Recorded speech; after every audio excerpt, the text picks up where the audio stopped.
Hi folks, so we are into the second cycle of the Fortified prescription. So for those of you that have been here from day one or for the past cycle, maybe even just part of it, you've got a good idea of the type of training we're doing.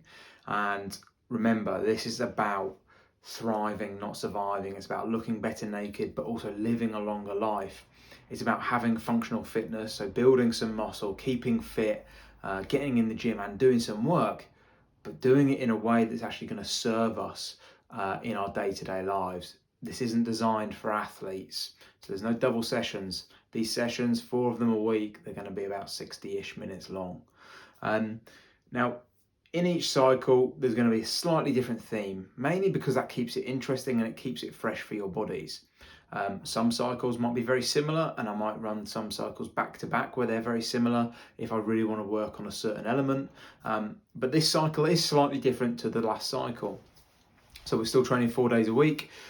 We have 3 days, which I would say are mainly based around resistance training, and 1 day now is dedicated to breathing work. So aerobic conditioning is what I would call it. What we're training there really is sustainable contractions. So your ability to sustain a piece of work for a certain period of time.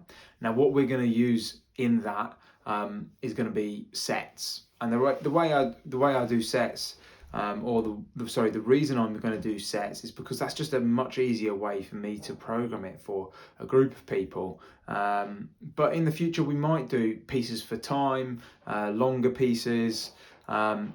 But the key there is always going to be sustainable work.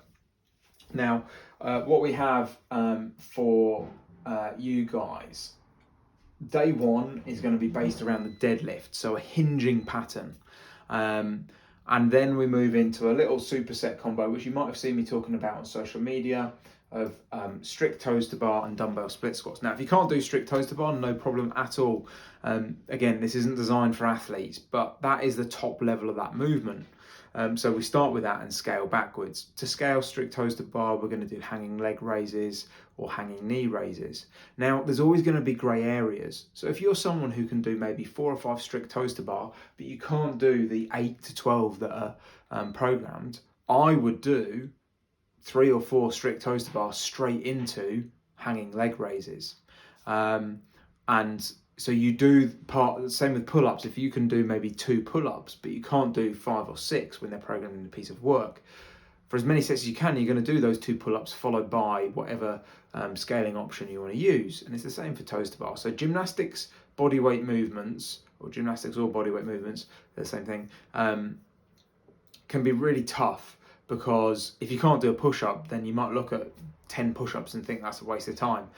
But you can always scale it back, and it's about you as an individual learning how to scale that movement and where you are in that progression, and then you can slowly build over the weeks. So that day 1, yeah, we've got that superset of toes to bar and split squats, and that's going to stay the same. That deadlift into A is a deadlift, and then B is strict toes to bar and split squats. That's going to stay the same all the way through the cycle, so you're going to see a clear progression there, all right? And you should be looking each week to progress it slightly. And I'll talk next week about how you're going to progress that. And then we go into a what I would call a tri-set or a triple set. And it's going to be a mixture of some upper body pulling, some overhead pressing, scapular work, and then some stability work on the scap. Second day is the conditioning work that I talked about. Third day, we have a rest day and we do some active recovery. The fourth day, so the third day of actually being in the gym, we're going to focus on the back squat. Now, it's really important that if you aren't doing these days in exact order as I've laid them out, that you don't have the back squat and the deadlift within 24 to 48 hours of each other. You need a decent break. Why? Because we're doing big movements there, and especially if you are slightly better developed in terms of you've been in the gym for quite a long time, you're going to need to be careful there that those 2 stimuli don't clash with each other. That is a quick way to become overtrained. So we do back squats and pull-ups, classic knee flexion, upper body pull combo. And then we go into what I would call an upper endurance piece. So we're going to go into some upper body pulling in a different plane of motion to the pull-up, so horizontal pulling, and some shoulder stability work. And we also finish off with some curls. Don't say I don't treat you. The last day is a mixture of upper body, push and pull, and another variation of a hip hinge movement, a barbell good morning.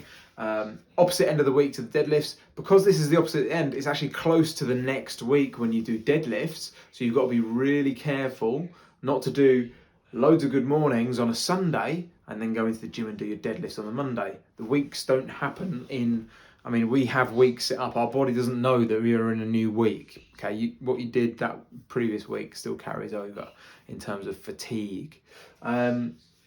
So overall, we're looking at progressing the back squat and the deadlift as big compound movements, and also the dumbbell bench press. We're going to stick with that. Really good movement for building that upper body push. And we've also got a big upper pull proponent on that third day and on the first day. So we're looking at developing as well-balanced bodies as possible in terms of our resistance training. And so I'm always looking to get touches on overhead pressing, horizontal pulling, overhead pulling, knee flexion and hip hinge. And that covers the whole body alongside some anti-rotation work and some side flexion work. And sometimes some rotation work. So we're trying to get that whole body stimulus, because we're not training for a specific sport. We're just training to be healthy, okay? We're training to get all-round health and strength. If you're really new to some of these movements, so like the deadlift and the back squat and the bench press, just look to slightly increase it each week. If you've been training for a longer time and you've done a lot of strength training before, be very careful with getting pulled into that. You might need to stay at the same load for a few weeks until you see an adaptation. Essentially, the longer you've been training, the slower these adaptations come. If you're like me, I'm 34 years old, I've been training my whole life. I'm doing a lot of these progressions in the background, playing with the progressions. I'm not going to progress my deadlift much. I'm not really generally looking to get stronger. I can build a bit more muscle, but anything after 30, for blokes in particular, you're going to struggle to get stronger unless you're just starting out. If you're a beginner in fitness, you're going to get stronger whatever you do. So that's why I say a beginner can add load each week. Even some intermediates can add load each week. But if you're advanced, which means you've been training in a structured way with good progressions for a long period of time, you're going to find that progression much harder, okay? So don't rush it. So that's an overview of this cycle. The deadlifts, the back squats, the pull-ups, the bench, they're going to stay in there all the way through. That strict toes to bar split squat couplet on the first day, that's going to stay in there all the way through. Nice single leg progression straight into that hip flexion, sort of ab and scap work. The toe to bar is a great movement. Be aware of that. Your grip's going to be a challenge on that. That's absolutely fine. What I do for that, because I don't want grip to completely dominate that, I will get a hook grip in on the dumbbells and just start moderate on the toes to bar in terms of the rep ranges. I think that's enough for now. What I want to talk about, just the last thing I want to talk about actually is the conditioning piece. Sustainable work is so important.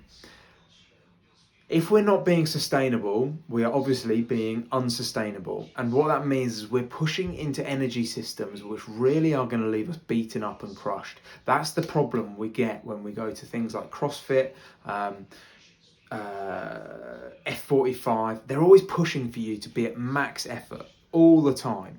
And if we think about what that does to our system, the stress it places on our system, we're becoming overwhelmed with stresses, most of us, because what do you do during the day? You go to work where you get stressed. You have a family life, you have a mortgage to pay or rent to pay. The cost of living is going up. We are bombarded with stressors, and we all need to exercise and move our bodies, but we need to manage that around our stressors. And so conditioning is one place, it's one element of training where people really love to sort of get in the pain cave and see that as a positive thing. Actually, for most people, it isn't a positive thing. So how do we make it sustainable? Well, we make sure, so we're doing sets here. So a set would be, the first week, it's 250 meter row, a minute farmer's carry, 32 step ups, some Russian swings. Okay. Let's say that piece of work takes you, I can't remember what I worked it out as roughly, but let's say that piece of work takes you 3 minutes. Every single set afterwards should be about 3 minutes within a couple of seconds. But if you're hitting the first one in 3 minutes and the second one, you're struggling and it takes you 4 minutes, and then the last one takes you 5 minutes, and then it's 5:30, and then suddenly you can speed up again because you've basically rested for 3 sets. That's not sustainable work. All you're doing is teaching your body to create unsustainable contractions, which actually, even for athletes, is a terrible way to train. And the body sees that as extremely stressful, because it is extremely stressful. You're putting a lot of pressure on the system. So think about going at a pace on that first set, because we all feel fresh on that first set. It's easy to just go all in and overestimate what you can do. Always underestimate what you can do in conditioning. Just go a bit slower than you need to. And if you get to the end of the workout and you're like, actually, that was too easy, you've literally lost nothing. Next week, you can go a little bit quicker. And that's why I keep my progressions of aerobic or conditioning work very structured, because week to week, you can actually build the progression. And if you get that perfect balance of pacing, that's actually a very high level skill to have. So just thinking about when you go into those pieces, they should be just above conversational pace, or around conversational pace, but certainly you shouldn't be getting off and feeling like you need to lie down, or anything like that. It shouldn't be what I would call a fuck fest. Anyway, I hope that makes sense. Any questions, please do drop me a line.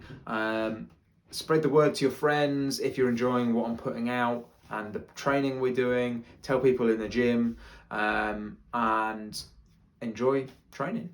See you later.